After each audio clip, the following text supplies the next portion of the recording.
want to reaffirm our faith that God is alive and ready to heal and mend confused hearts.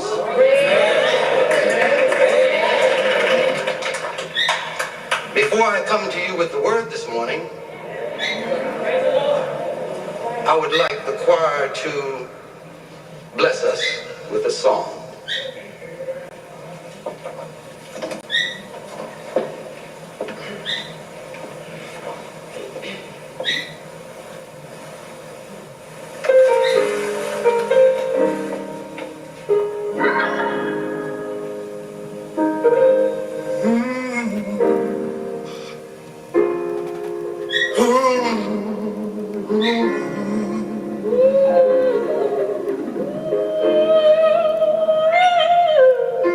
I feel like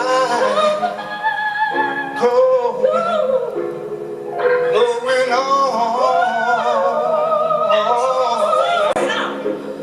on. Take your time. Though the storm is raging and the billows tossing high, I feel going on. Feel like going on. I feel like going on.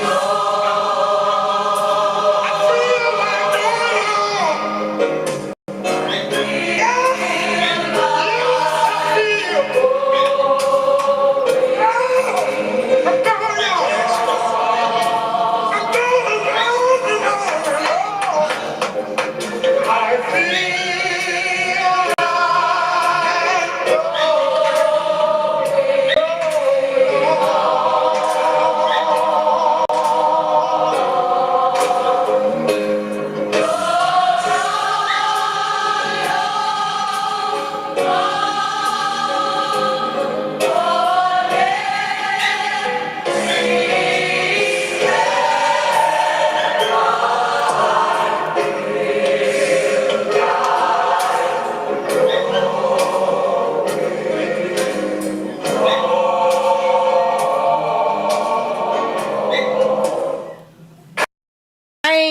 Respect.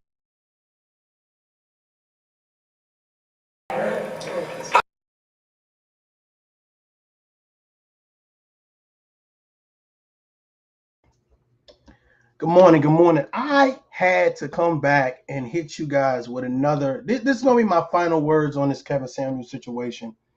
Some videos I saw for myself, some video links I got a chance to check out or whatever it case be, and I really wanted to ask you guys: do you feel as if people are exploiting Kevin Samuels' death? Like, if some people say, hey, now people want to be like Kevin Samuels, and now that they're happy saying that he's broke, he died alone. It's a lot of conversation going around or surrounding Kevin Samuels' death, and the thing about it is, I don't even think the man is buried yet.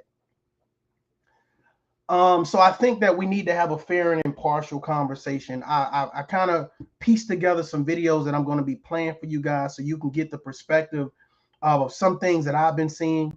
It's some females that have come to the aid of Kevin Samuels, other females that are happy and rejoicing that he is gone. There are some men that have come to the aid of Kevin Samuels, and there are some men that are happy and rejoicing that he's gone. Let me restate where I'm at with this situation. I think that Kevin Samuels, there are parts of his message that were needed, because there are individuals that needed to hear that particular message, that particular style of delivery. And this is what I'm coming to know or notice here, here on social media. I don't even want to go with the narrative. It's about who you like. You see what I'm saying? I think it's about what you need. I think if you need to hear someone be polite to you, sugarcoat things, then you're going to go where that happens at. If you need some tough love, then you're going to go to where that happens at. If you want to be a part of this conversation or that particular conversation, you're going to go to where you feel comfortable at, to where you're welcome at, to where there are like-minded individuals. There is a like-minded space. And I think that Kevin Samuels was no different. I think that he found a way to populate his message, whether you liked him or not. We're going to get into some dialogue. Let me throw this up real quick. Let me say these words real quick. Fair use. And we're going to get into some content creators who felt that, this is a travesty. We've lost the Godfather, or this is something that we should be rejoicing about. So we're going to hear a little bit different opinions on both sides. So let me get into this real quick. Fair use.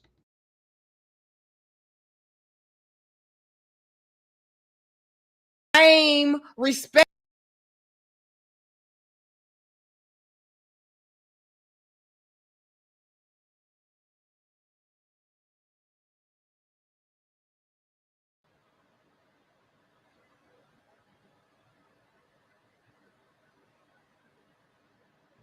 Shout out to Danica.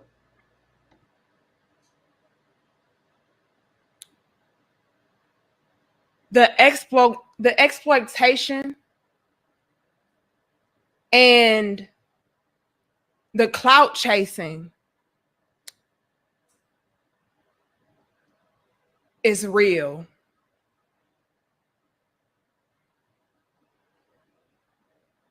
Let me say that again for the people in the middle. The exploitation and the clout chasing is real. Look, you guys, y'all already know when it comes to me, I'm going to be honest. I'm going to be authentic. I'm going to be true. And the amount of people clout chasing off of Kevin Samuels' death is astounding. It's disgusting. And it's obvious. I see people using their association, affiliation, and collaboration with Kevin Samuels to filter over views, subscribers, money, popularity, fame, respect, and all kind of shit. I see people actually trying to replace him by being him, stealing his ideas, his swag, his image. This shit is disgusting, you guys. Y'all know I'm gonna be real. Y'all can hate me from the car in the back seat on the way home, but your little big sister gonna be honest with you. This is Danica Dope Discussions. Ugh. We're gonna get into this. I'm sorry, y'all. I'm sorry. Y'all know. So she made some valid points. She talked about people wanting to be Kevin Samuels. First of all, you can't be Kevin Samuels. Kevin Samuels was Kevin Samuels. It don't matter if you get a nice setup. It don't matter if you wear the best cologne. It don't matter if you wear the best hats or suits or glasses. It don't matter. You know what I'm saying? It's the total package. And I'm gonna tell you like this. Sometimes it takes your life experience. It takes your institutional knowledge. It takes the things that you've learned and ordained to just be simple common sense to make that person up. So no matter how much you duplicate, you'll never be like the original copy. So for those people that feel like, well, there is a major market out there right now to replace Kevin Samuels. Here's my thing. People are going to go to where they feel comfortable. People are going to go seek out the things that they feel like they need. And sometimes you don't even know what you need until you discover it. So if you're one of those content creators, whether male or females, and people resonate with your message or whatever it is that you bring to the table, then they're going to rock with you. You see what I'm saying? Now I'm no I am not going to push back on anybody that want to reinvent themselves. If Kevin Samuels inspired you, then he inspired you. But I see there's a lot of people that say, you know what, I'm going to continue to throw shots while this man, in this man's passing. And I think it's appalling. I think it's disgusting. And I'm going to play a couple videos that kind of outline exactly how I feel. But I think this was the perfect lead into Danica Dope discussions. I think this was the perfect lead into, you're not Kevin Samuels. You know, you're not Kevin Samuels. And to try to build your whole brand off of him is kind of ridiculous or whatever. Now, I think that if you're going to discuss a situation, then discuss it. But you becoming Kevin Samuels, I don't think that's going to be good. You know what I'm saying? I think a lot of people, if you see people right now celebrating the man's death, if you now portray Kevin Samuels and say some of the things that Kevin Samuels say, let's just be. They say lightning don't strike twice in the same place.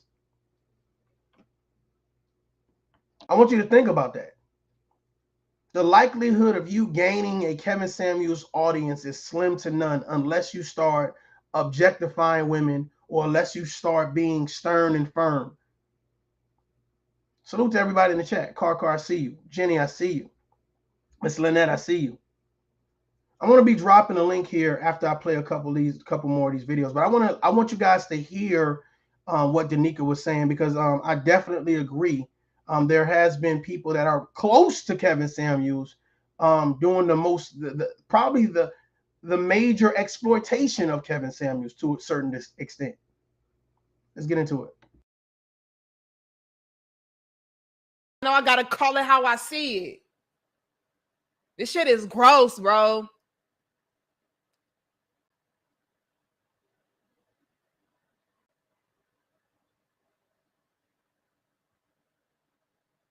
I see people actually trying to replace him by being him. They got his name in every goddamn title. They got his picture in every goddamn thumbnail. No originality whatsoever.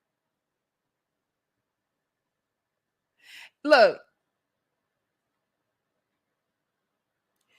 if you have to use somebody else's name and likeness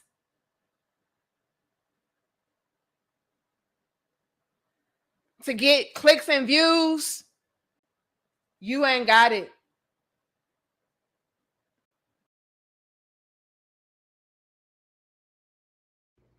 So this is the reason why I wanted to do this type of video. Here's the thing with this whole clicks and views and all of this other stuff, right? They call it what do they call it? Clout chasing, right? Here's the thing. If you are on social media and let's just say, just like in real life, nobody knows you. Okay, nobody knows you. Nobody knows you exist. Okay, this goes to the Jennies, the Rodneys, the Lynnettes. Nobody knows that you exist. Let's just say that you are someone, you graduated college, you have a certain type of degree, your background is this, third, whatever. And you say, hey, I'm gonna try this YouTube thing out or whatever. And you say, well, what's a good way so people can hear my message? Now, there are several ways to promote your videos. Of course, your thumbnail is very important. Your title is very important. And also your description is very important. But to say the least, the people that you hashtag in the actual video. Okay, so if you're talking about, let's say you're talking about Russia and Ukraine, you're probably going to hashtag Russia, hashtag Ukraine, and then hashtag war. So it all depends. That definitely takes, chopping it up TV, what's going on. It definitely takes some research. However, I can understand why people would want to speak on the Kevin Samuels situation. Now, me, myself, I've spoken about Kevin, in the past in regards to how I feel about him versus Cynthia G, him versus Derek Jackson. So just the relationship and how people give advice. Some people have degrees in it. Some people don't. Some people just have life experience. And I'm going to tell you like now, a lot of our grandparents, hell, a lot of our mothers and fathers, they didn't have a degree in relationships, but they could tell you about relationships. Some people, parents been together for over 20 years. You think they can't tell you about relationships? Hell yeah, they can tell you about relationships. So, You know, I just think sometimes we get caught up on certifications and we don't value life experience. And I think that Kevin Samuels is one of those guys. A lot of people say, well, he died alone. How can he give me relationship advice? How can he give me advice on how to be married? Well, here's the thing. Sometimes people can tell you what not to do, what didn't work for them. And you take it with a grain of salt and you run with it. But I'm going to be honest with you. It's a lot of people kind of throwing shots in the shade, throwing shots from the clouds, you know. And to me, that's where I kind of meet a disdain with, because it's like this, man. Your life experience, even though when you walk into a job and you apply for a job, like you can't just become a therapist. But I'm telling you right now, there's some people out there that give out great advice based on their life experience. You know, how to survive, how to do certain things. There are some people that's never been to college and they're real estate agents. Come on now. You know what I'm saying? So imagine someone who's been doing real estate for the last 10, 15 years that's never been to college, you know, but they can tell you how to maneuver. Imagine you telling them, well, hey, you know, you've never been to college, so X, Y, and Z. I just think that, you know, a lot of people, we have, you know, we always talk about selective accountability, selective outrage, and selective this and selective that. But I think that it's interesting that now we're at a situation where, you know, it's either you like Kevin Samuels or you didn't. Either you appreciated his message or you didn't. You know, but are there some people that say, okay, well, now I'll attach myself to Kevin Samuels? I can see if you cover the story. It's a lot of people who's going to cover the story because that's what we do as content creators. We look at a story and we either report the exact same story, or we say, okay, this is how we personally feel. There's a lot of content creators that don't put their personal feelings or what they feel about a certain situation. They just report it straight. However, I feel like this is a situation where it's a lot of people who are going the distance. You know, it's like 6 to 10 videos in a row about Kevin Samuels, and all of them seem to be the same thing. All of them seem to be about the same thing. And I'm just going to say, man, whatever it is that you do, you know, be you, be sincere and genuine to you, you know. But I don't think that there will be another Kevin Samuels. It might be somebody who looks like, sounds like, and approaches situations like Kevin Samuels, but you not him. You know what I'm saying? You should be proud to be you. And I think that trying to be a Kevin Samuels is going to be a failure. If you're somebody like myself, you've talked about relationships in the past, you talked about credit in the past, you talked about hygiene and parenting in the past, then hey, move forward and continue to do those things. But I think there's some people that's going to say, well, let me get on the relationship niche. Let me get on the, you know, the fashion niche now that Kevin Samuels is gone, because I feel like there's an opening. Hey, I wish you the best, but I'm telling you right now, there are some people that are going to say you are trying to be a carbon copy of Kevin Samuels. And I'm going to be honest with you. It is best to be yourself. It is best for people to understand where you're coming from, your values, your instincts, your common sense, because Kevin Samuels, that's some big shoes to fill, you know. And as you can see, there's a lot of people that did not like him for whatever reasons, but we're going to get into that. Back to the video. You don't have it.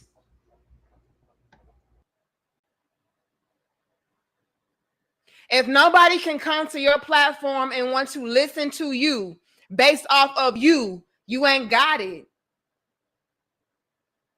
If you have to try to morph into somebody else, you ain't got it. This shit is gross, y'all. I'm sorry. I wouldn't be me if I didn't call this shit out. I'm sorry. And let me say this. Pay respects, right? Like, it's no, I don't have an issue with people paying respects, showing love, trying to continue on whatever message you think, you know, Kevin had or was trying to get out. But God damn, don't try to morph into the man. Thank you, Edward. Look. Thank you, Greaseman. I'll read that in a second, you guys. We got people trying to become him. Like, come on, yeah, this shit is disgusting. I've even had people come to me, oh, are you the female version of Kevin? No. Like I said, y'all, there's a lot of people I feel like they I don't know, in order to throw shots at people, it's like, are you the female version? Are you the male version? Are you trying to be Kevin Samuels? Bro, man, let me tell you something, man. People are living their life. Nobody's trying to be a Kevin Samuels.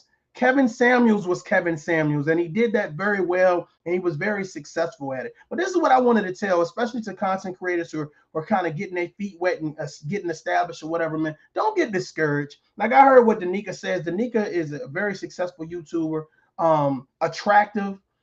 So it's easy, especially because I think her audience is predominantly males. Okay, you know what I'm saying? Not to take anything away from her intelligence, but it's like this. You have to have something, whether it's your voice, whether it's your setup, whether it's your audio or video, you know, your delivery, how you articulate. It has to be something about you that resonates with people to keep people coming back. Now, sometimes it is very accustomed that people use other people's names and titles to address certain things. Now, me personally, I don't think that you should. I'll link her channel. Yes. Um, it is very reasonable to address certain things or whatever case to be, but do it, do it in a fashion where you can just say, okay, I've addressed it. Now it's time to move on or whatever case to be. But I think sometimes when you are a bigger YouTuber, you kind of forget where you started. I think sometimes you kind of forget where you started, because I heard her say, well, if people are not coming for you, well, people have to know you to come for you. You understand what I'm saying? They have to know about your personality. They have to know where you come from. They have to know about your channel to come for you. So I can understand people saying, well, let me address this Kevin Samuels situation. That'll bring some traffic to my page or whatever. But people will then, you know what I'm saying, learn me for me. You know, to me personally, I'm not promoting a Kevin Samuels bash-a-thon. I'm not promoting a Kevin Samuels cheer-a-thon. I want to call it down the middle. And I want to use these videos to assess, the pulse of, some of these social media content creators or influencers and what it is that people have been saying. I think that I've personally seen some very disrespectful stuff. So I totally agree with Danica in her assessment of there has been some people trying to, I don't necessarily want to say become Kevin Samuels. I think there just has been some people that have been very copyish. Very copyish, you know what I'm saying? And to each their own, to each their own. I'm gonna play a couple more minutes of this and I'm gonna move on to the next video.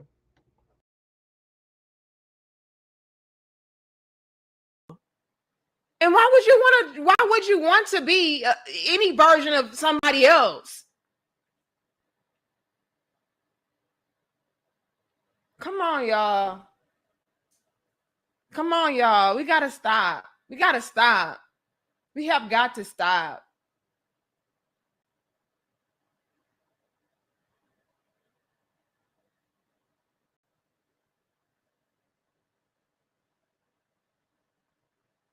The clout chasing and the exploitation is real.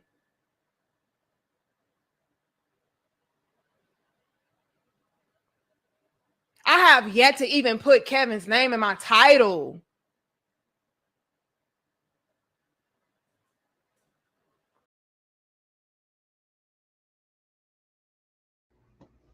So again, I just wanted to tell you guys, shout out to a random black guy podcast, Miss Magic. Hey sis, I see you in the building. I'm gonna be dropping a link if you guys want to join me. Cool. If not, I'll rock out by myself. But let me explain something to you guys, right? Especially when it comes to exploring the Kevin Samuels. Like Danica, she just mentioned. This is Danica Dope Discussions. If you guys want to check her out, I'll drop the link down to her channel after I'm done. Here's the issue. The issue is that, like, a lot of YouTubers who have a certain number of subscribers, they don't have to put anybody's name in the title. Just the fact that they're live, people are going to come check them out. So sometimes it's a deterrent. It's almost like I can talk about this and I know people are going to check it out. But if you, as a smaller YouTuber, you put the name in the title, then you're clout chasing. But we're talking about the same thing. This is no knock to nobody. I'm just saying, I just want you guys to because sometimes being a viewer or a subscriber, you don't really know how the inner workings of YouTube is. You just go off of whatever anybody says. And that's why I feel like, Danica, with what you're saying, that's cool. If you go live, you put sewing today. I'm sewing today, right? And then when everybody comes in, or just put sewing or live, and everybody's going to click in based on the fact that they're subscribed to you and they want to come see you, right? However, if you're a smaller YouTuber, of course you're going to put names in the titles, or of course you're going to make sure that you have a title that's going to be attractive and going to appease whatever it is that you want to talk about. So I just think that, from a marketing standpoint, people are going to do different things based on the amount of subscribers. I think that's a lot of people, when they have a lot of subscribers, they say, well, look at them clout chasing. But you guys, if they don't put the names in the titles because they know people are going to automatically come because they have that many subscribers, but they talk about the same thing, there are a lot of people who are talking about Kevin Samuels that are not putting his name in the title. Matter of fact, even Danica, let me read her title real quick. It says, "Stop exploiting a man's death and be your own person." But as you can see, the first 6 minutes of the video, she's talking about Kevin Samuels. So she doesn't have to put Kevin Samuels' name in the title because people are automatically going to come and see what she has to say because she's established that conversation already. For smaller YouTubers, of course, they're going to say, well, let me put the name in the title so you guys know what it is that I'm talking about. And if you're interested in listening, then you're going to pull up.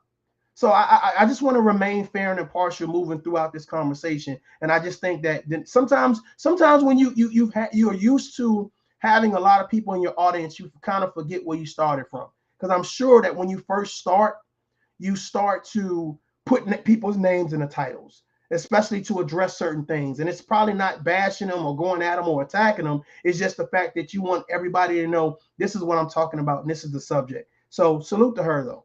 Let's move on to the next topic. I'm gonna be dropping this link here in a minute. It's another one I wanted to hear. What's going on is Anton. So it's another one that I want you guys to hear. Continue on to rock with me. Salute I heard to that Vivica Fox has something to say about Kevin Samuels specifically. Fair use. So I'm not going to waste any time. I'm going to go ahead and get into the video, and then we can evaluate it from there. All right, let's go, ladies and gentlemen. So following the news of Kevin Samuels' death, Marlon Wayans posted this message on Instagram. Love him or hate him, he spoke his truth. We can view truth as hate, but sometimes his bold medicine didn't taste so sweet. And if you hated, why tune in? Why call in? Because healing comes in many forms. So apparently what's happening right Miss Magic. Miss Magic said, I seen the name in the title. You about to piss somebody off. No, listen. So you're right. Healing comes in many forms. And a lot of times people don't even know that they need to be healed. You know what I'm saying? But when you hear something and it moves you, it circumvents the way you're accustomed to moving. And it says, let me take a look at my life. Let me self-reflect. Because a lot of us go where all we do is deflect. All we do is point fingers at everybody else. And it's not a lot of times where you go and someone tells you to hold a microscope to you. Jay Watson, what's going on? Miss Curlin, I see you. It's not a lot of times where someone says, hey, let's put you under the microscope. Let's examine you. And it's not a lot of times where someone says, hey, I'm not going to examine you. I'm going to help you examine yourself. And to me, that's powerful. Now, a lot of people may not like Kevin Samuels.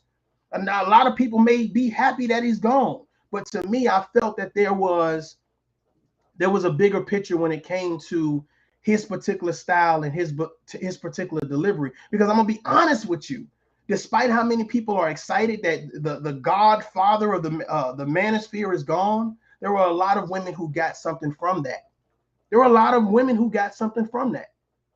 There are a lot of women who whether you call it tough love, whether you call it direct love or stern love, or just, a conversation that they needed to have. There are a lot of people who helped them check the box on, I never thought about this like this before. And despite on how much we hate, despite on how much we want to say, oh, well, he ain't talking to me, it made you reassess you. Anytime anytime someone is delivering a message, whether a male or a female, no matter what color they are, when they start talking about certain things, you as a person, you as an individual, hell, you as an adult, you start to assess yourself. And anybody that can make you assess yourself and make you redirect or make you have an addiction to life, that is a powerful person, because they didn't make you do anything. They help you realize everything. Did you get that? They didn't make you do anything. They help you realize everything. Hit that like button. We're doing something different over here. Here we go.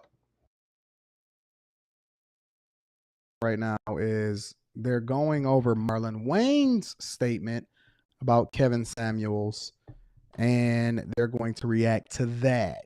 So shout out to Marlon Wayans, because Marlon Wayans actually had some pretty good things to say about Kev. But let's continue. His was some nasty ass tasting medicine. He continued with, there's no right and wrong in this love, SHIT. There's just discovery. And thank you for those you healed. And we forgive you if there were any damages, because we know your intentions were to heal. Ladies, what are your thoughts on Marlon's post? And were you shocked when you heard about Samuel? The problem with what Marlon Wayans said from the very beginning is that he's pacifying instead of actually continuing to feed these women this nasty medicine that they need in order to fix their lives. Because I believe the name of the show is called Cocktail with Queens. Come on, fam. Stop it. Stop the cap.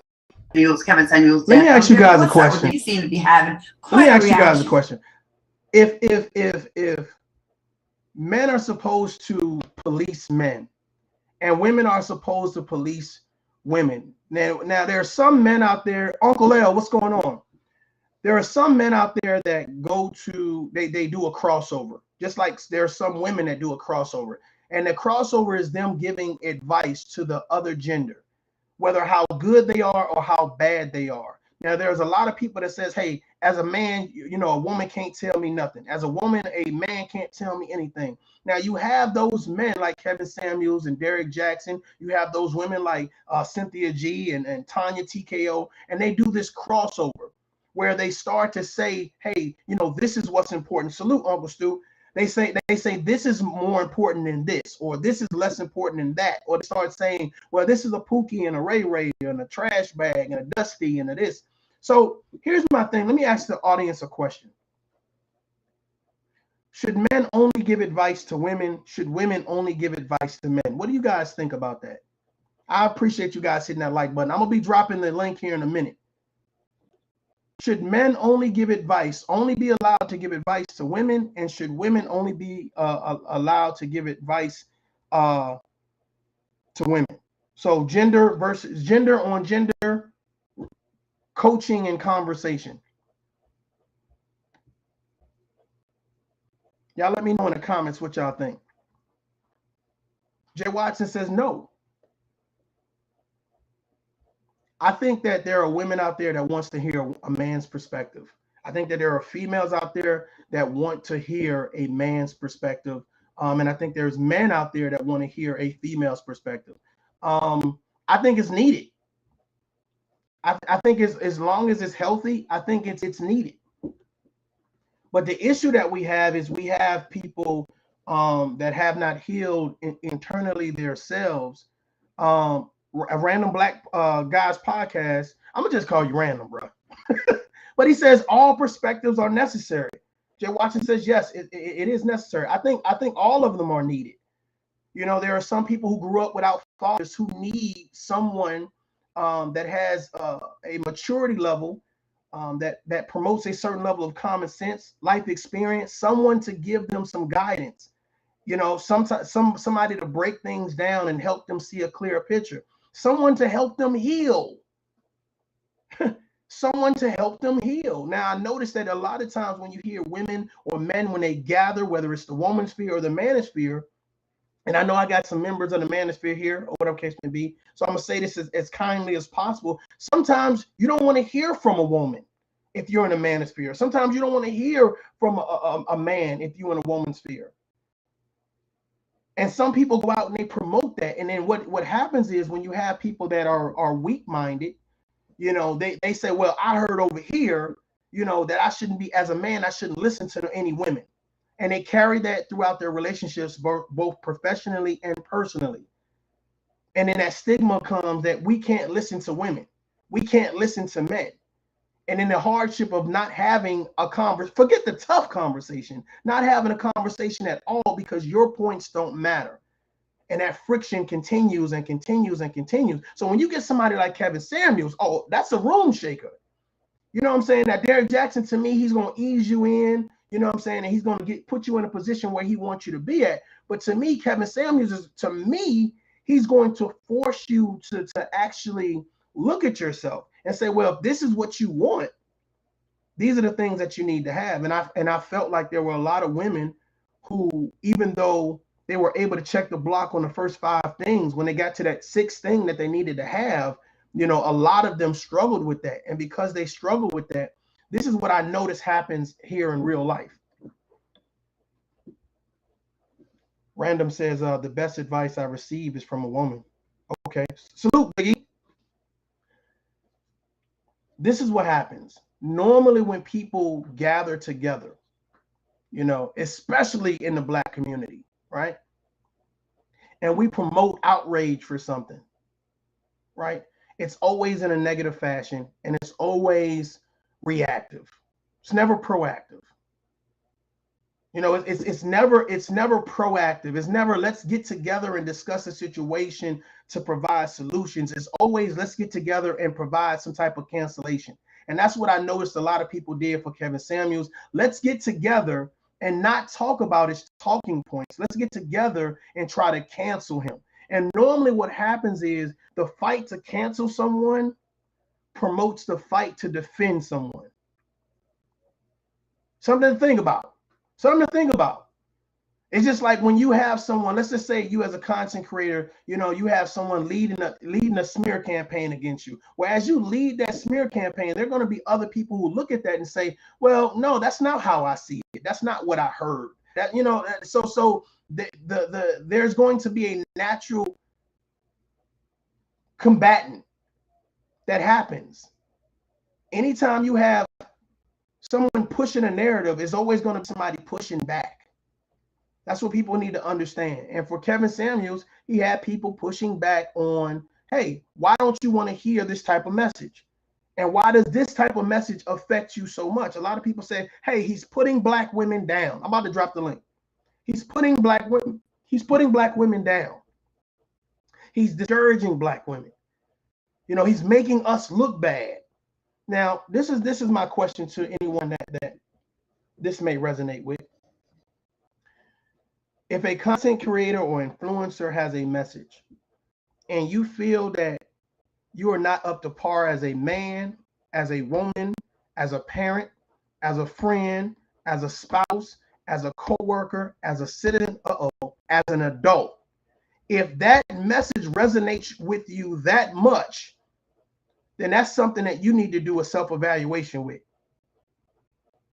I'm gonna be real with y'all. I'm gonna be real with you. If that message moves you that much, and I'm gonna be honest with you, sometimes you ever seen someone talk to someone, and in the conversation, you wish that you were sitting in the seat so that way you could be the person to combat that person. And I said this before, especially with the average at best situation. I felt there were a lot of women who wish they were in that seat when talking to Kevin Samuels. Like really like geared themselves up like, oh yeah, I would have gave it to him. I would have lit him up. I would have told him this and I would have told him that. So there were so many women saying, I just want to talk to him so I can combat him. But see, here's the thing. This is what happens when you lead with anger. I want all my educated people to rock with me for a second. This is what happens when you lead with anger. You're blinded by results. When you lead with anger, you're blinded by the results. Here's the thing. If I'm only focusing on one or two things, then I'm not focused on the whole picture. And I see a lot of that here on social media. Like you'll focus on what somebody said here, But then you'll spend so much time trying to combat those one or two things, you forget about the other 6 things that you forgot. You forget about it. Some people say it's the art of war. Some people say it's this, and some people say it's that. But I mean, really, it's just common sense. If I have your attention to the front, then I'm going to make sure I flank you to the rear. I'm going to make sure that, you know what I'm saying, why I have your attention over here. And that's why I said, don't get so caught up in what an individual says. Because a lot of times people be sitting back, and I'm going to be honest with you. Jealousy is real. Being envious of a person is real. And I started to see that a lot of people that were combating Kevin Samuels wanted a man like Kevin Samuels, but because Kevin Samuels would not approve them, would not validate them, the best way to combat Kevin Samuels was to break down Kevin Samuels, was to say that what he was saying was nonsense, even though it affected them. And I see that a lot of, I even had somebody attack me, and it's like, well, since I don't think you're going to approve of me, since I don't think you're going to like me, the best thing that I can do is condemn you, condemn your message. And I saw that, because no one keeps on going back to a place where they say, well, hey, they're full of shit over there. They don't have anything going on good over there, but you keep going back. You don't like the food, but you keep going back. You don't like the restaurant, but for some reason, you go out your way to keep on spinning back around to see who's at the restaurant. You didn't put on a whole disguise to walk around and see who else is so you can hear what's going on. I just want to read the menu. I just want to see who's playing tonight. Because you want to be a part, but you're not accepted. And when a person's not accepted, they'll go to any lengths to make sure that other people don't accept you. They'll point out certain things like, oh, well, Kevin Samuels' glasses, his beard. I didn't like his haircut. I didn't like his scarf. So since you can't be accepted, you create another narrative. Let's get into this. Well, me and Lisa Ray both had the whole side eye, like, what the hell? No. Hold on. We don't want to hear nothing about nobody else. Don't include it in what it is that you got going on. You old hag that has already hit the wall. I want to hear what you got to say. Healing, healthy. This man was a hypocrite, in my honest opinion. He really was. I didn't find anything about him to be healing. He insulted African-American women on a consistent. This woman is so capped. How come they can't acknowledge any of the good that he does? Because again, being objective, ladies and gentlemen, comes along with you taking out your feelings in order to understand whether or not it makes an impact. I just did a video, right? I'm not a fan of Dr. Umar Johnson, right? I don't really care for how it is that he chooses to do business. However, when I just did the review of what Dr. Umar Johnson's reaction was, I was able to separate what. Hold on, Anton, I'm talking. This is my show, player. Hey, let me ask you guys a question. In order to have a fair and impartial perspective and outlook, to be able to come to you guys and still try to remain as balanced as possible, there are certain people I felt, especially earlier on in my YouTube career, I had to listen to. In order to remain objective, I had to not only listen to the male side, but I also had to listen to the female side to understand, okay, where is my balance? So I listened to people like Kevin Samuels, the Derek Jacksons, the Tanya TKOs, the Cynthia G's. You know what's so crazy to me? I noticed that when people start to demand, we need to cancel Kevin Samuels. Those same people were not demanding to cancel Cynthia G. Did I lose anybody? I'm about to piss somebody off. Did I lose anybody? I noticed that there was, for some reason, petitions and the outroar and the outrage. When we wanted to cancel Kevin Samuels, it wasn't the same energy for Cynthia G. I guess I'm kind of like, why is that? Why one message that downgrades black men, not good enough to be canceled, but a message that downgrades black women should be canceled. So who's allowed to give out advice? Because this is what I noticed online. What I noticed online is when you have a message that's effective, the first thing people do is say, okay, well, you don't have the credentials. So then when you prove you have credentials, well, those credentials don't matter.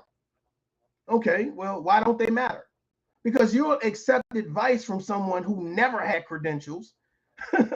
You know what I'm saying? That just had some level of popularity. You'll accept full advice on how to live, how to take care of your kids, what investments to do, et cetera, et cetera, et cetera. But then when you have somebody else that's telling you something in reference to reflecting and stop deflecting, how to be a better parent and how to do certain things, it's to me, it's always a level of how can I stop your message?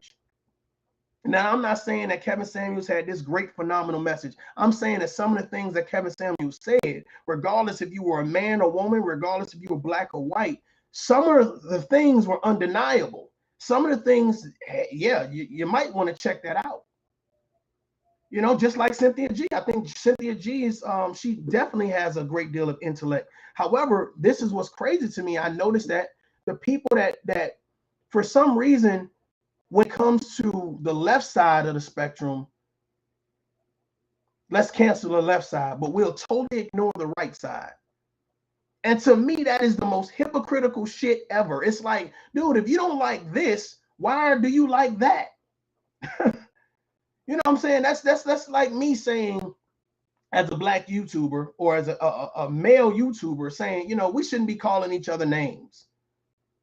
Oh, hell no, ToughLove, how dare you? What are your credentials? But then you'll listen to a popular YouTuber say we shouldn't be calling each other names. And that is the best message ever. That's the most phenomenal message ever. And no credentials need to be used. I don't know. I just find that interesting. And it's like people really, I think because people are able to hide on social media, you know, really, you're not able to hide. You make up a fake name or whatever, but you know what I'm saying? There's definitely ways to find out your name. You know what I'm saying? But it's crazy to me how far-fetched people are. You know what I'm saying? We ignore everything going on the right side just to condemn everything going on the left side, even though it's the same thing. It's the same thing. Cynthia, anybody, I'm gonna drop this link. Because I want somebody to explain to me the difference between Cynthia G's message and Kevin Samuels' message. Why was it's such a need to cancel Kevin Samuels, but not Cynthia G or not Tanya TKO? Very interesting. Very interesting. So let me drop this. I'm gonna continue to play this video though. But I thought about other things and take into consideration exactly what his point is. The man from the message is two different things. You may not like the way he dressed, which he was fly. You may not like the way, you know what I'm saying, he spoke, which he was very articulate. But why don't you separate and let's discuss whether or not he was telling the truth? It's not disparaging towards black women, because if you actually listen to us, I ain't even got into what she said yet, but it's already bothersome because I know what the type of woman this is. If you were listening to him, then you might not still be chasing 50 Cent and eating his butt. Let's continue. Basis. One of his last statements that he said was that if you're over 38 and you haven't married or something like that, that you're no good and disposable. To me, it was a shock jock.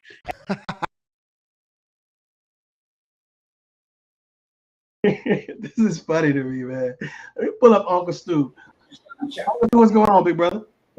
What's going on, sir? Can you hear me real good? I can hear you clear, man. What do you think about this, man, so far? Well, you know, as a content creator, I don't, I have not taken deep dives into relationships, and that's only because of my marital status. But I will be addressing it, hopefully for the last time. just dealing with the whole phenomenon. And it's going to be my daughter and I that's going to address this issue. And here's the irony. My daughter was not a Kevin Samuels fan, not one bit. But ironically, when his passing came, she contacted me immediately. And she said, let's pray for his mother and his daughter.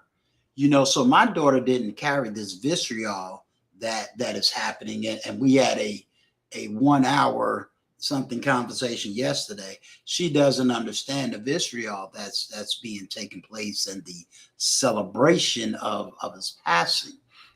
What I have gathered and I'm taking a deep dive is that we have now become what the Bible says, we rejoice in evil and shun that which is good, because we are now at a point where and my thumbnail says it all together, we love George Zimmerman, but we hate Kevin Samuels. And we love to be overweight, sticking needles in our body to cure our sugar. We love taking pills for our blood pressure. We love the fact that we can't walk an entire block. We love that. But we hate to get healthy. We love buffoonery. But we hate simplicity. We cry that we want male leaders, but we're the first to destroy them. We claim and argue that men has not stepped up. I've heard these conversations in the 90s. I've heard them in the early 2000s. And now that I see that there are more black males that are millionaires, more black males that have risen by themselves into the middle class. And now we don't want to look in the mirror at ourselves and realize that sometimes what we pray for, we get, but we wasn't prepared to have them. So what do I mean? We say we want a man that's a leader. We say we want him to be financially ready to have a family. But the question on the table is, are you financially fit? Are you mentally fit? Are you spiritually fit? I am one that, yes, I have 22 years in the gospel ministry. The question is, how long is the church going to lie to you about you? Well, let's do something real quick, because since I got you on here and there's a lot of people kind of looking in the bushes, and I really want to give people an opportunity to come express their feelings. I want to ask the question of the day. Do you feel people are exploiting Kevin Samuels? And we're going to go with, because that's a vague question, but I want to go, do you feel like they're exploiting his death? Absolutely. Absolutely. Why and how? Money, sure. Money talks, BS walks. So if I can now step up, Dr. Boyce Watkins, what's the other dude name?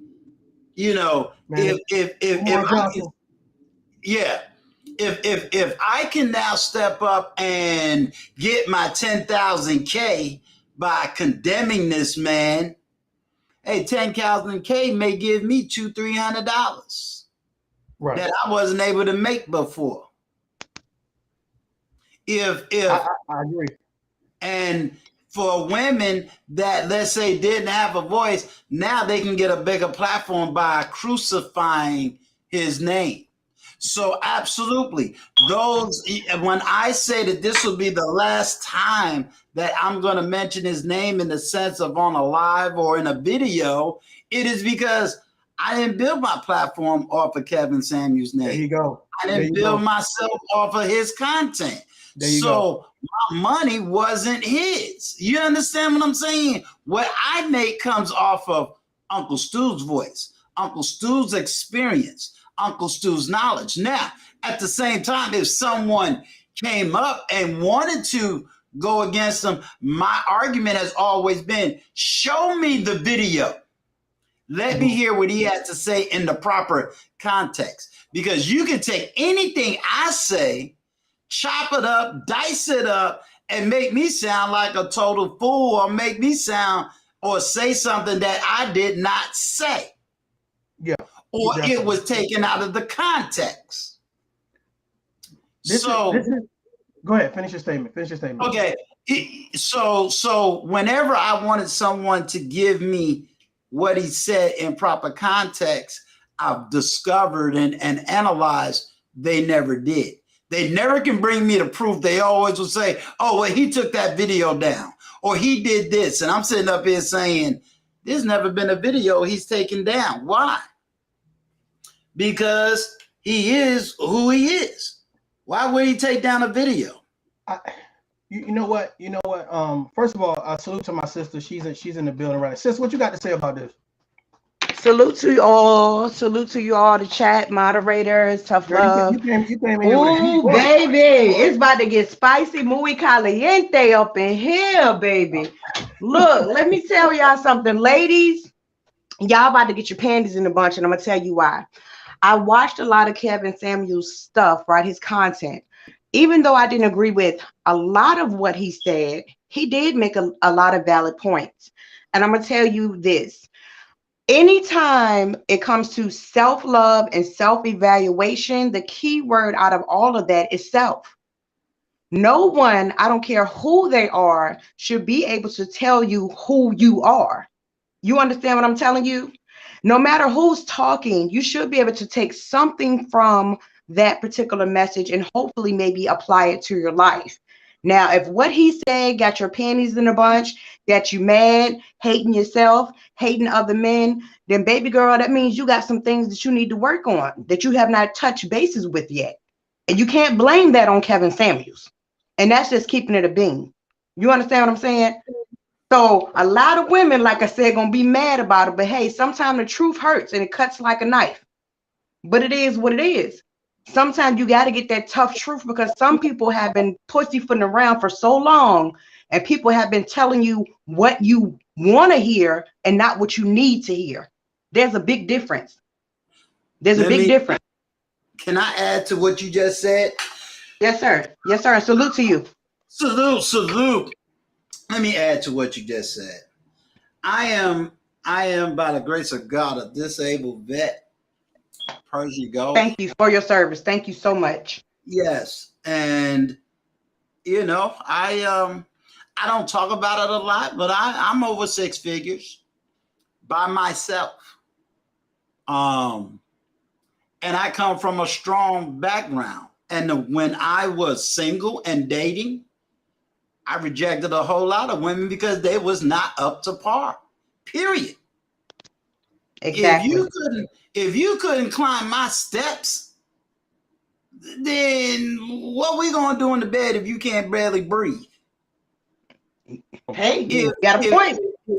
If my daughters, and I married all three, all before the age of 30, who also have decent men, and you sitting there at 50, and you got to take care of your grandchildren, all six of them, because your kids don't want to. What makes you think I want to now become daddy to kids that ain't mine? And let's keep it real. You want me to now take my wealth and spend it on your kids? You're making a valid point. You're making a valid point. They might be mad, but that's the real. That's the truth. Hold on, Uncle Stu, hold on. Here's the thing. So Uncle Stu, check this out. I am so elated when I mention something and I see a content creator, whether they give me props for mentioning it or not, they take heed to it. Whether I say something about emotional fitness, physical fitness, financial fitness, I then see their content start to alter. I still see them like, oh, hey, I just left the gym, or I just did it. And I know that these are people that whether they watch from the clouds or whether they troll or whatever the case may be. So I just want to remind content creators, just because someone publicly says, oh, I don't rock with you, or you ain't my cup of tea, and you feel like what you're doing is for the betterment, I'm telling you right now, there are people watching you and listening to you that are taking heed to what you're saying. So here's the thing that I felt with Kevin Samuels. Though people condemned him publicly, privately, they self-reflected, and it helped them. It helped them go to the next man that would ask them those questions to check the block. Hey, are you mentally and emotionally stable? Are you healed? So now they can say, well, hey, I have been going to counseling, or hey, I have bettered my credit, or hey, I have, kind of forgiven the last person was with. So I feel like Kevin Samuels, to a great extent, was necessary because he was the person that says, you can hate me, but here's the truth. Absolutely. Excuse me. I'm sorry. Let's take it into proper perspectives. We keep forgetting that for 5 years, this man strictly talked to men. He did not have content that talked to women. We forget that part. We forget that this man also advocated for mental health as number one. We forget that he advocated for men who was victims of domestic violence. I ain't never heard Black men talk about it. You understand? Absolutely. He was, this is a cancer survivor. Before my dad passed, he was a cancer survivor. We got to remember that he is 53. We have no clue what chemo did 20 years ago versus today. Chemo will destroy cancer and at the same time destroy you. Yes. Oh, we have to remember that. If we don't know his private life, just as anybody don't know ToughLove private life, my private life, we don't know the private life. See, we get on here and we produce content, and our job is to do the research and produce our content, whether it's our personal experience that's speaking, whether it's books we've read or research we've done, whatever that content is. When we shut these cameras off, we're a whole different person. So there's a difference between the personality and the person. And sometimes we get drawn into the personality and forget that that's a whole person. So let's look at it from this standpoint. If I love you with all my heart, mind, soul, and strength, and I want the best for you, don't you think I too would die of a heart attack if you hate me? Just the same way. Look at the last life of Michael Jackson, all the love he gave, all that he gave to everybody. And the last part of his life, someone lies and says he's a pedophile. That man never went back to the same home he built for children, ever. We don't understand that pain. We don't understand that success can also make you isolated from the world. Mm-hmm. We don't understand that. So go ahead. I was just gonna say we just have a bad habit in every single time it's time to condemn someone when they're saying something we don't like. They gotta be gay, they gotta be a pedophile, they gotta be a deadbeat, they gotta be broke. Like it's always a set that's used. I've seen it used against Kevin Samuels. Hell, it's been used against me. I've seen it used so many times by males and females, and it's just like, why do we hunt for the bad stuff all the time? If we're saying, well, we don't like his delivery. Okay, cool. Once you hear the message, how does it affect you? You don't like the delivery. I got it. Cool. Got it. How does it affect you, though? Is what he's saying, does it have any merit to it? Does it make you say, hey, I need to be a better me? And this is why, and I need to move in a timely fashion. I think the issue is that people feel like the more I deflect, the more I point out everything that's wrong with you, no one will see me. And I'm here to tell you guys, people are still going to see you.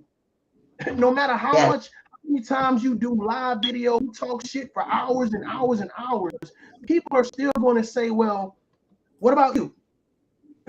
Where are you at? If his career wasn't good, if how he articulates isn't good, if how he raises his family isn't good, what about you? And I think people, for some reason, they think that they're not on the chopping block because they put somebody else's name on the chopping block because they've gathered other people that they feel that are like-minded that will help them condemn that person. Well, here's the issue: they gather people up to condemn other people.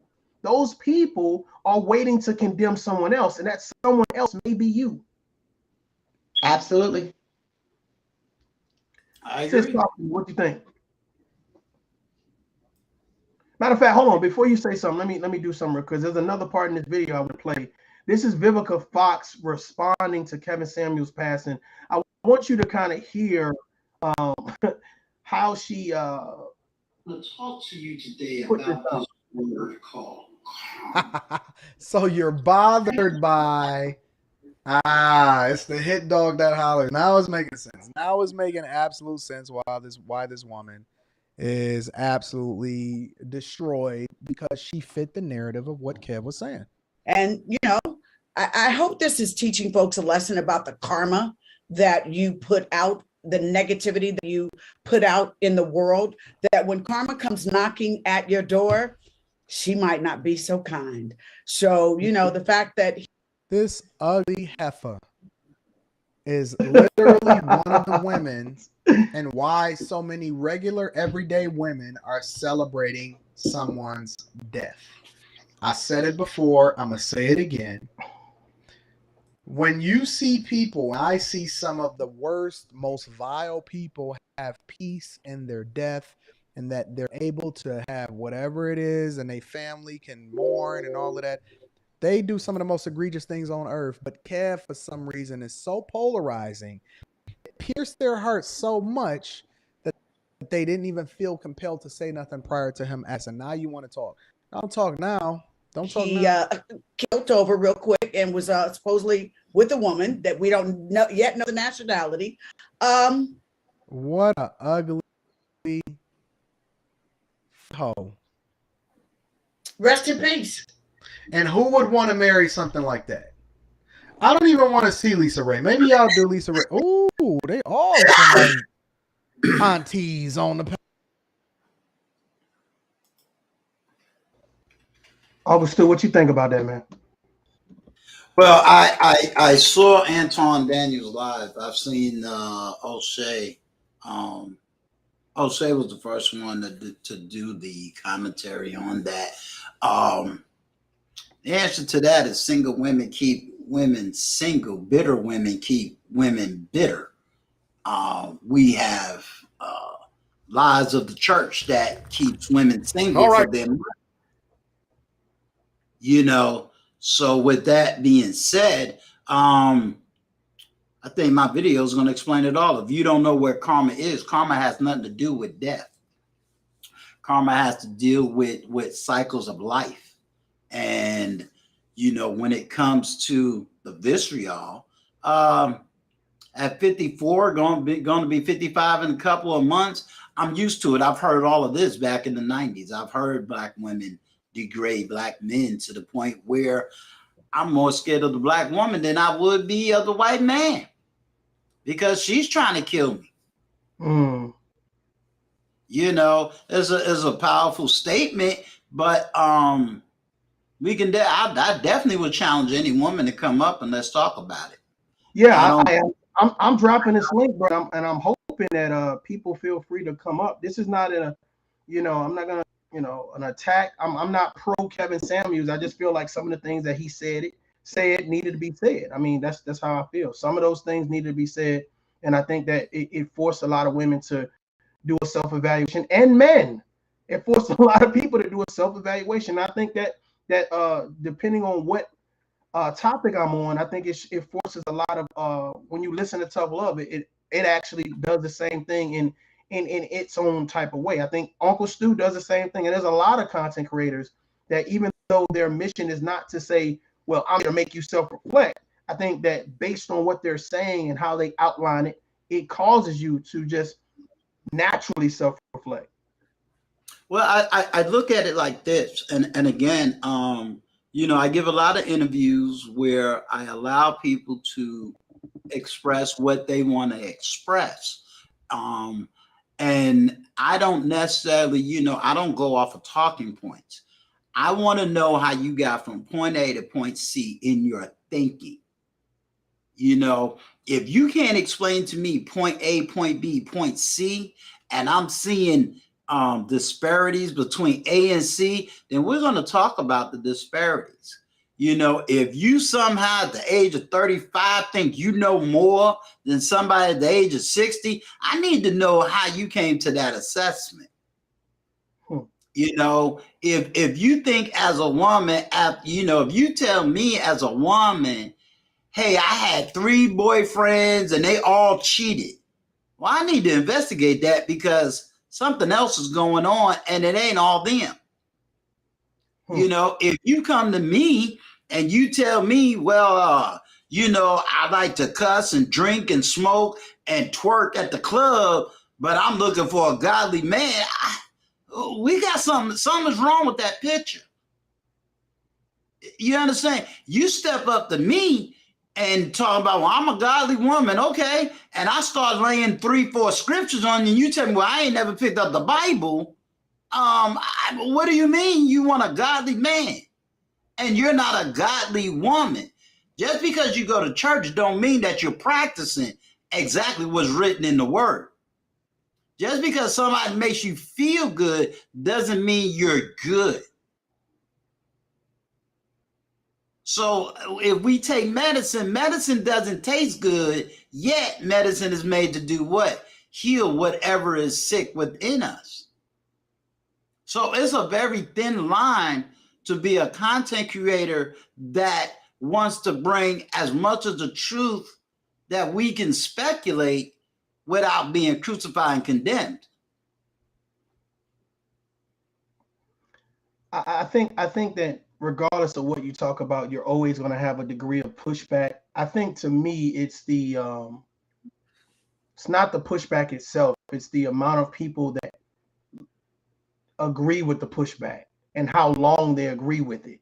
Like if I don't like what Uncle Stu has to say, then, you know, I'm gonna be honest with you. I'm not gonna watch you.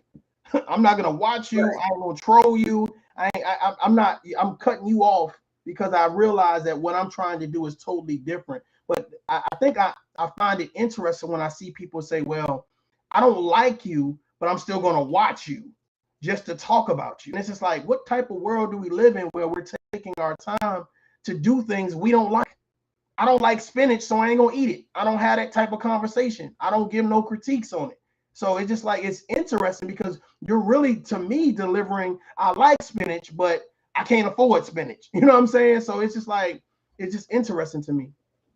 Well, you know, I've, you know, like when a situation happened, you know, person with you, you know, I knew the pain of that. I mean, I had someone who, and continues to do it, who did vitriol against my dead son, was happy he was dead. Happy. Did video. You know, and other people were like, yeah, I seen this dude roast Uncle Stu. They enjoy it. You know, so, you know, you got people that's out there. They love it. They love mocking somebody's death.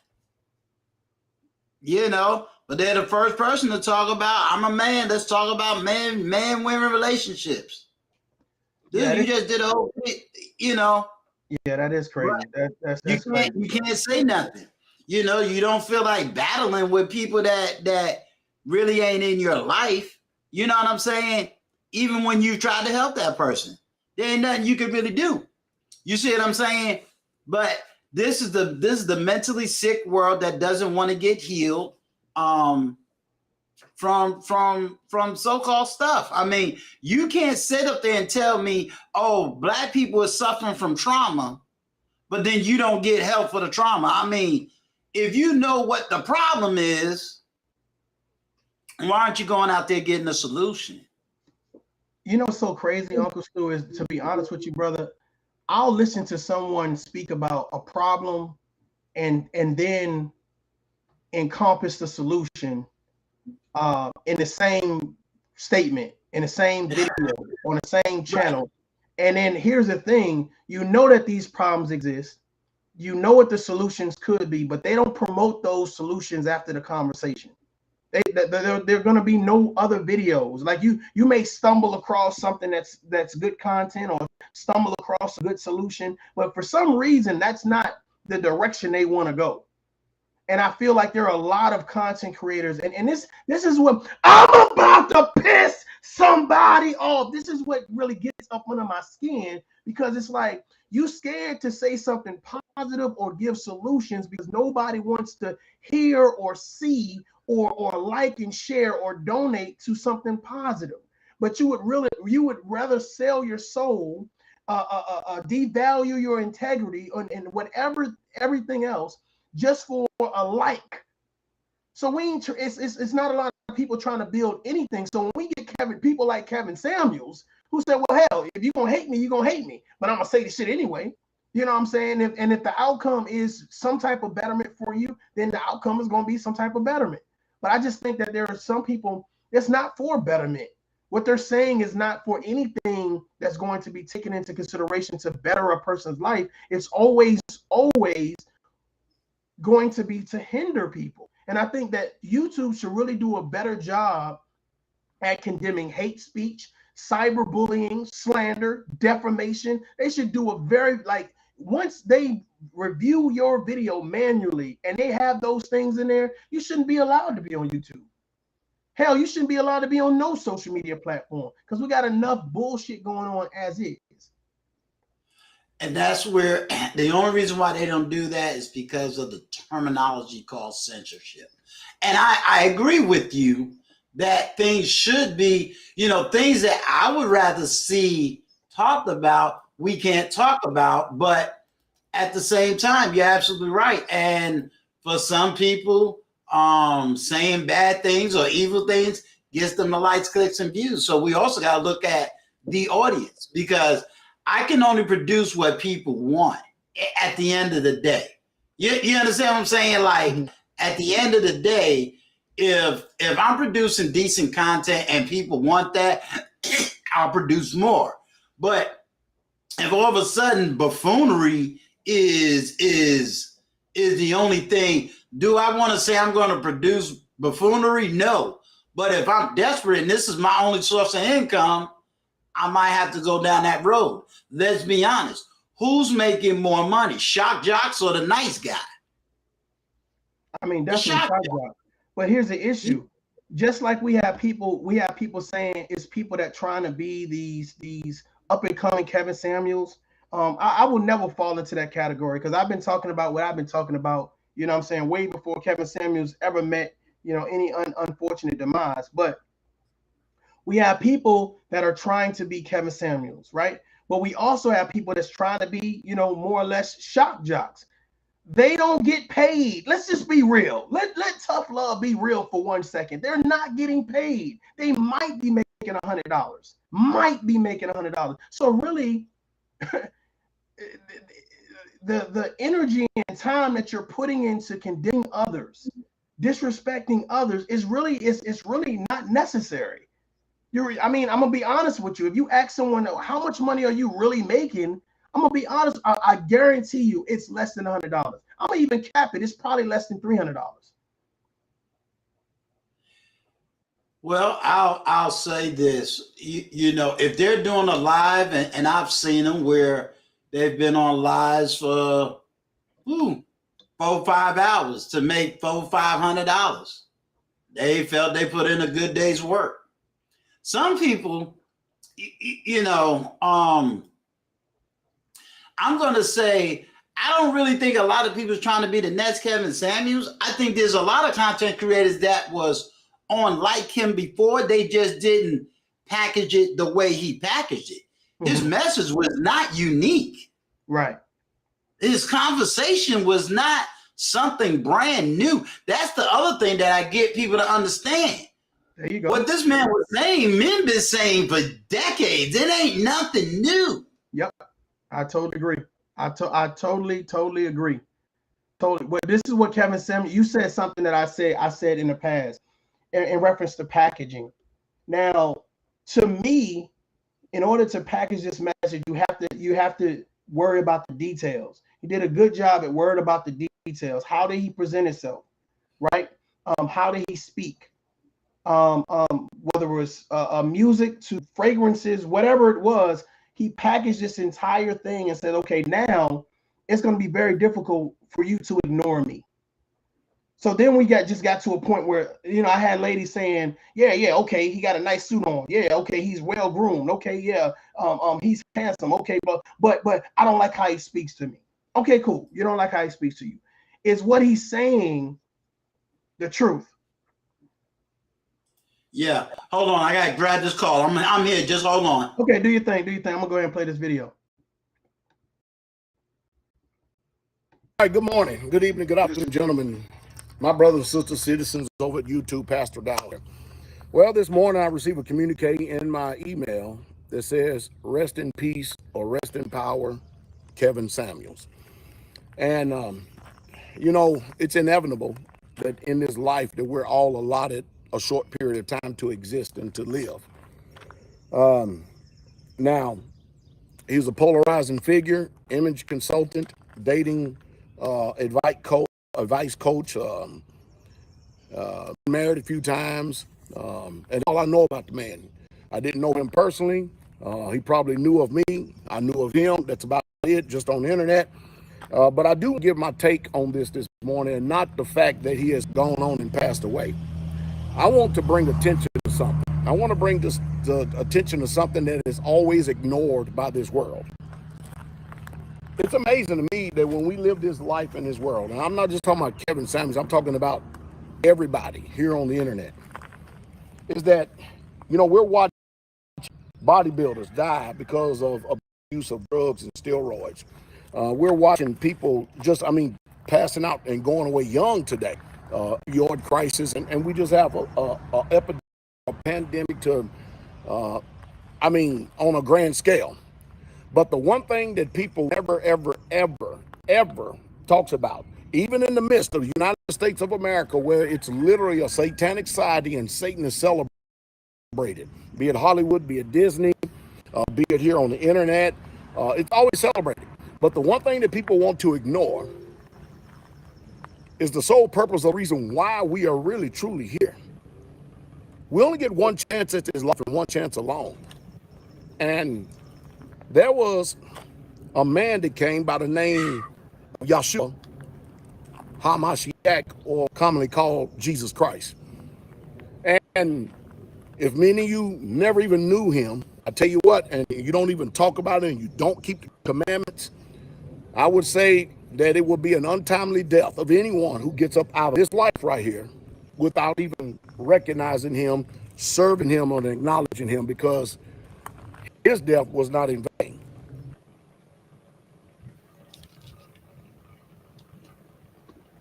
Mr. Williams, how you doing? Welcome to the show. Hey, how's it going, brother? How you doing today? I'm good. What do you think about it? I think that you guys have definitely hit some good points. I was listening to your conversation with Uncle Stu, and I was just listening to you, period. And I just wanted to weigh in to extend the thought about how much money people might be making on these YouTube channels depending on their their content, right? Just to shed a view on that. But first, of course, you know, RIP to Kevin Samuels, and prayers go out to his family. And, you know, I wasn't an avid Kevin Samuels follower. I wasn't like going around, you know, lobbying people to join or to put it in their face. See what he's saying? I was kind of at the balance that, like anybody else, like yourself and myself, right? There's some things that we put out.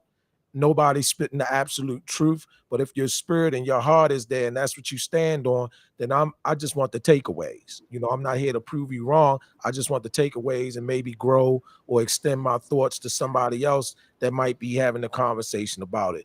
But like I said, in terms of YouTube spaces, because I call myself a YouTube content creator also, right? My channel has been monetized for a few years. I have over 10,000 subscribers. So I'm kind of aware of how this money is generated. And a couple good points that you guys made. It doesn't matter if you stream live and you have 670 people viewing your stream at the same time. The money that Google makes is off of the ability to market and charge other companies for that content. That's what that's about. And I don't mean for the content to be watched and viewed in and of itself. They are our brokers to put the ads and the AdSense and different things around it, the advertisement. And that's why a lot of people, somebody could go live today and they could trash you and me all day. They can get 1,000 people watching it at the same time, running for 5 hours straight. And guess what? YouTube will not give them a dime. They will not make $5 from that, from a YouTube channel. Good So point. when people go ahead, I'm listening. Go ahead. No. I said good point. Go. No, so when people are equating how much money you make based on how long you can keep a live stream going, how many people might be viewing it concurrently, and different things like that, even your subscribership, that's not necessarily true. If people do research, not rhetoric, if people do research, not hearsay, on how these YouTube personalities, such as a Kevin Samuels, such as yourself or whoever, actually make money. If you look at some of these large panels where they have 4 people or 6 people or 10 people, and man, so and so, look at how many people, all of that. That's one thing. That's appearance. That's aesthetics. That's gravitas. That's that. Look at the business. If they're not hired by a network, meaning that there are networks that exist on YouTube that will hire you, that you can sign a contract with in and of itself, and have a different model of how you make your money. If this straight from what 90% of us do, we try to monetize our channels and we try to get paid through that AdSense or whatever. That's what the majority of people do. So nobody needs to bring up these special situations. Over 90% of the people, that's what they're doing. You do not get paid. You won't get a dime if YouTube feels like they cannot use that content to market or sell through whoever's purchasing that ad space. That's just where I wanted to be at with that. Good stuff. I totally agree, and I'm glad that you broke that down. Because there's some people that may not know that. So that's dope. Let me ask you something. When it comes to Kevin Samuels, I've asked Uncle Stu, he shared. I even asked my sister, she shared. Do you believe that people are exploiting Kevin Samuels' death? Why or why not? All right. So the quick answer is yes, right? And the why is the same reason why Kevin Samuels, in his own way, exploited the shortcomings and challenges of the community or relationships to move his platform on. So where am I getting with that? Let me contextualize that. Let's take something like the Breakfast Club or the Breakfast. What is it called? DJ Envy and Charlemagne the God. What is the name of that? That program. You said it right. Breakfast Club. Breakfast Club. Okay, let's take that for example. Months ago or last year, I heard DJ Envy. He was talking, him and Angela Yee.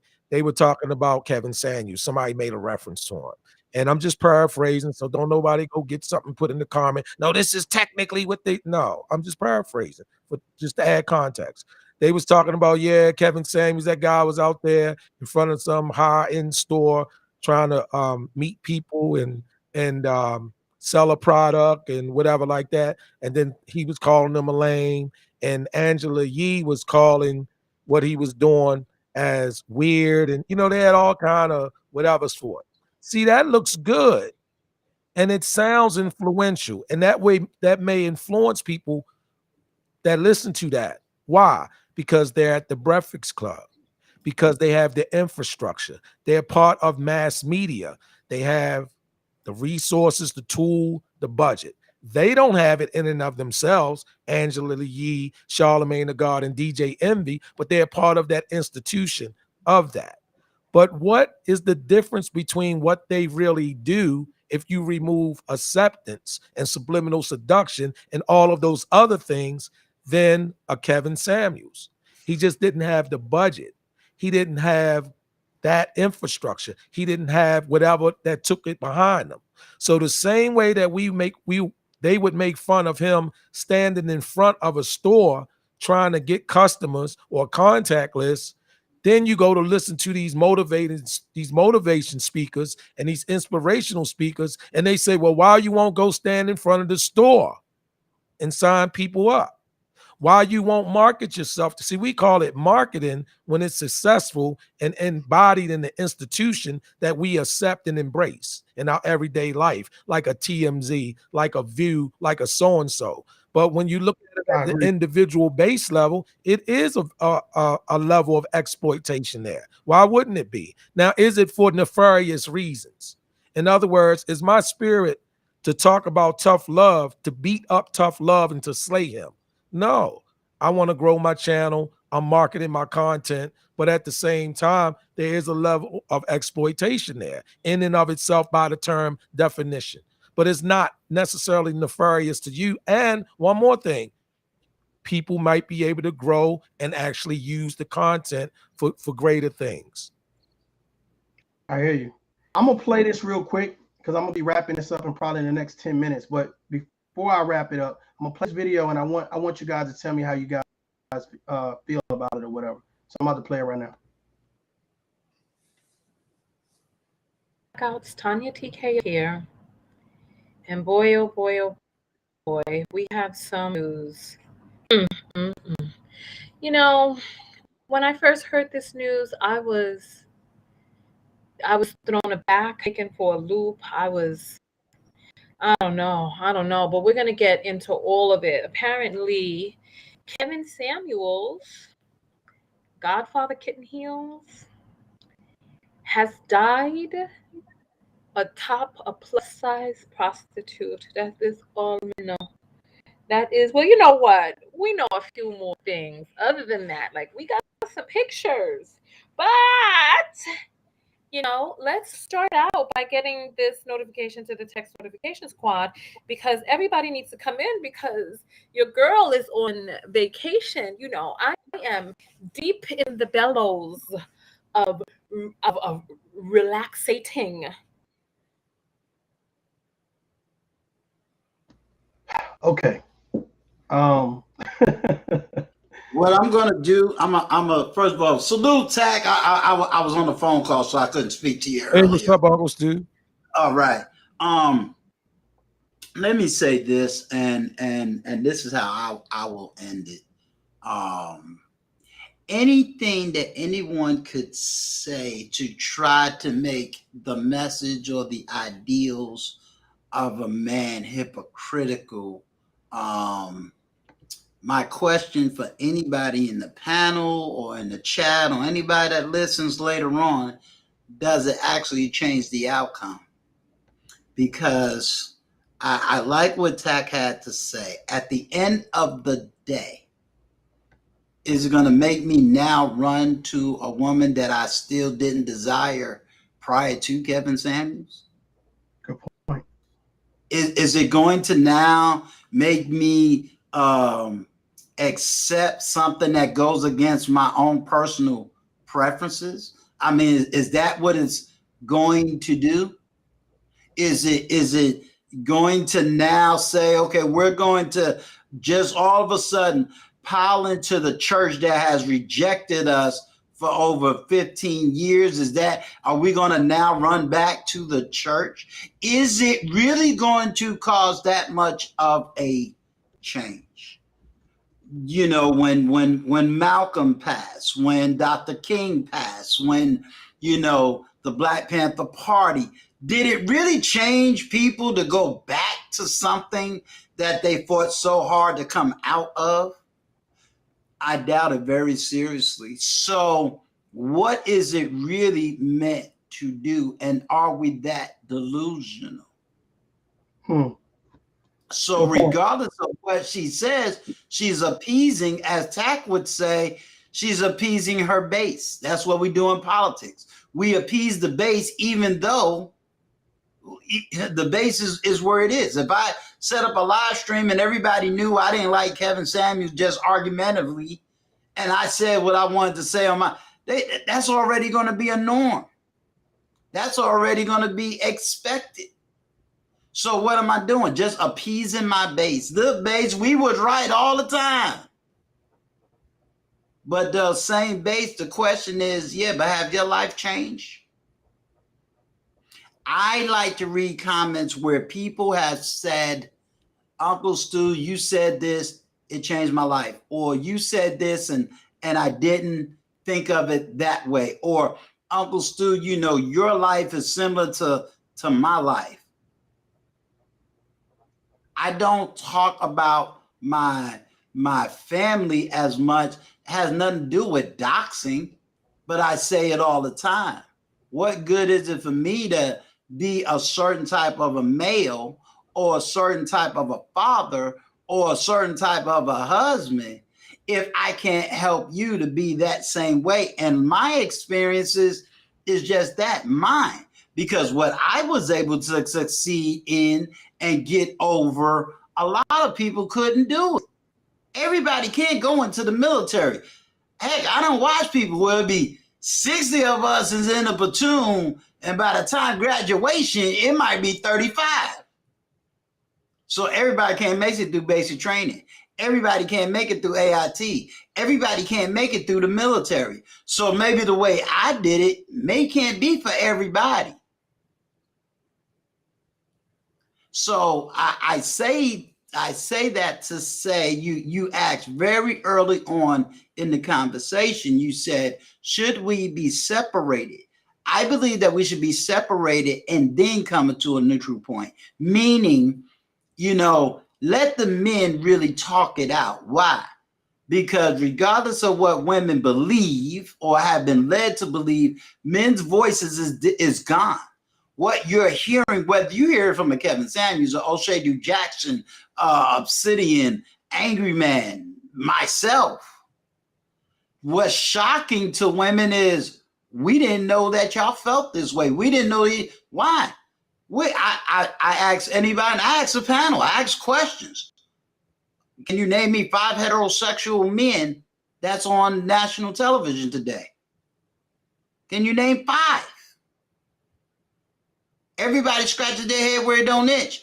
Isn't that telling you something?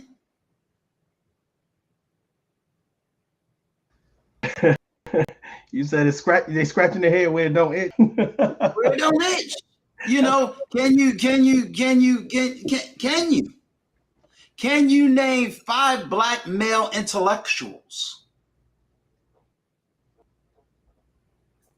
Can you name 5 black male books that doesn't pander to a woman, but actually speaks the voice of a man?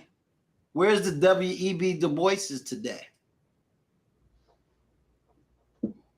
Where is the black intellectual male today? When was the last time you spoke to a man that has raised children and that has married off his daughters and they're college educated and they're well off? Or are you just going to continue to say, well, you're a minority? No, I'm not. And I'm sick of people calling me a minority when I grew up in a city where there was a lot of us in that city. Tack Williams knows New York just as well as I do. There's a whole lot of black men doing very well. Seeing a black man in a suit is not something unique, but it was unique to others. It wasn't unique to somebody like Tack Williams and myself. We saw it all the time. We're around one of the largest college communities. We know what a Columbia graduate looked like versus a NYU.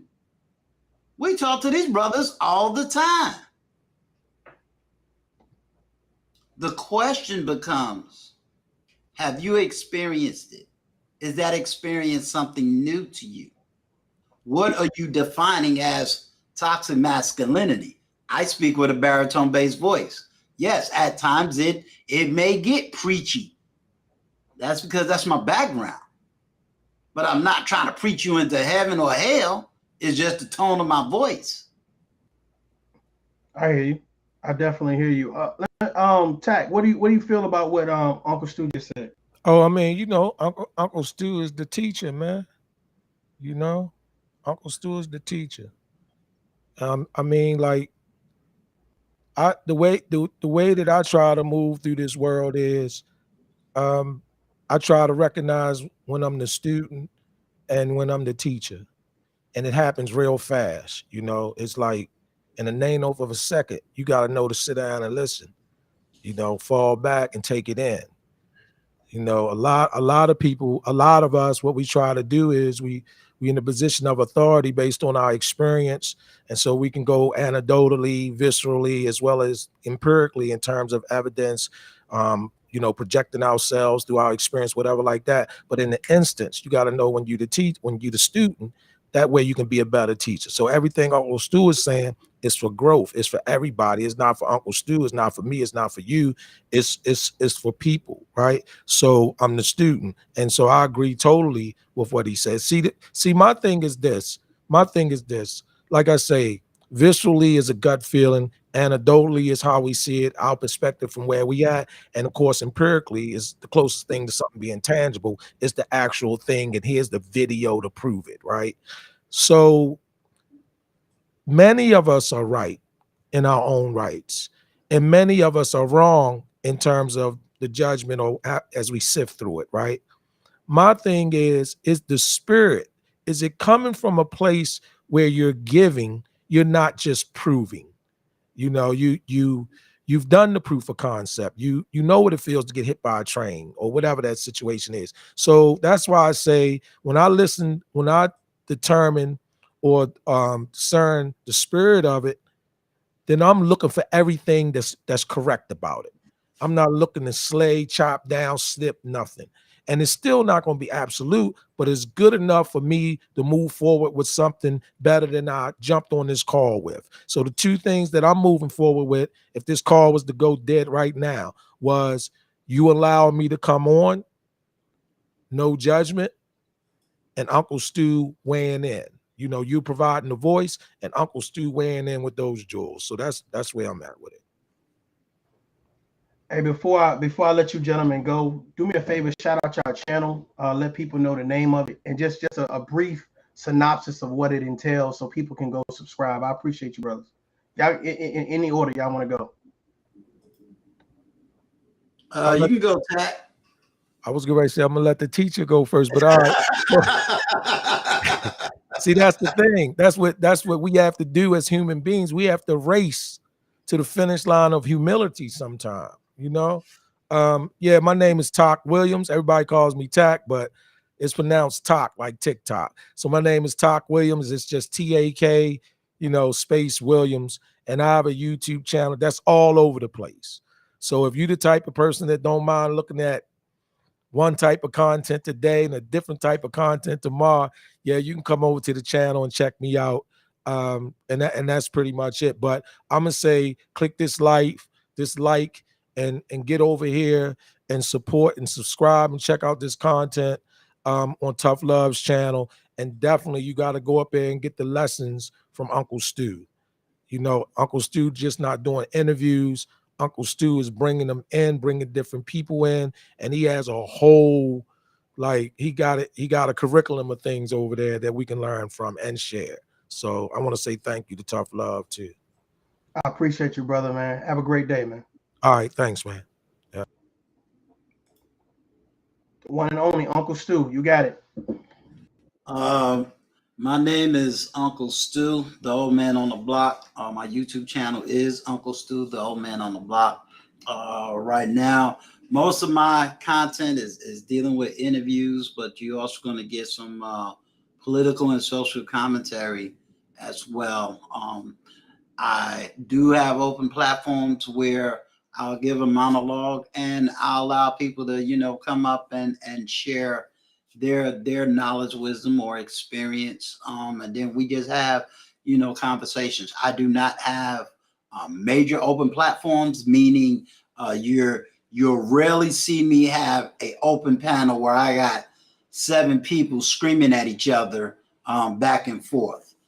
So I usually try to maintain it to, me either doing one-on-one or no more than about 2 or 3 people speaking on a particular subject. I will be doing a panel today.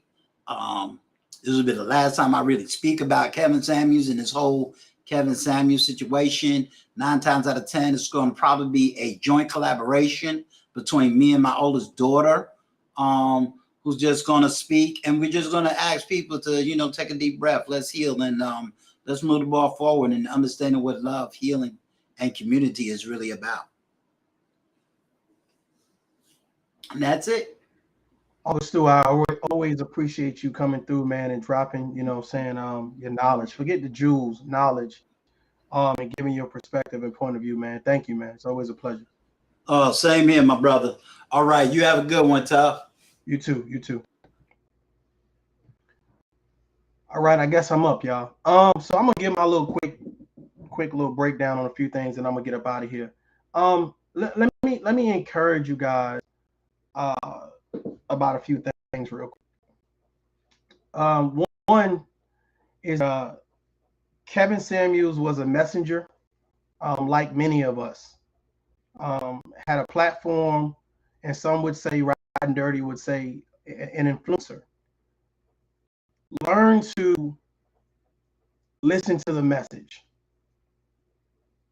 Learn to listen to the message. I think we do a great job at violating the messenger because the message is so effective.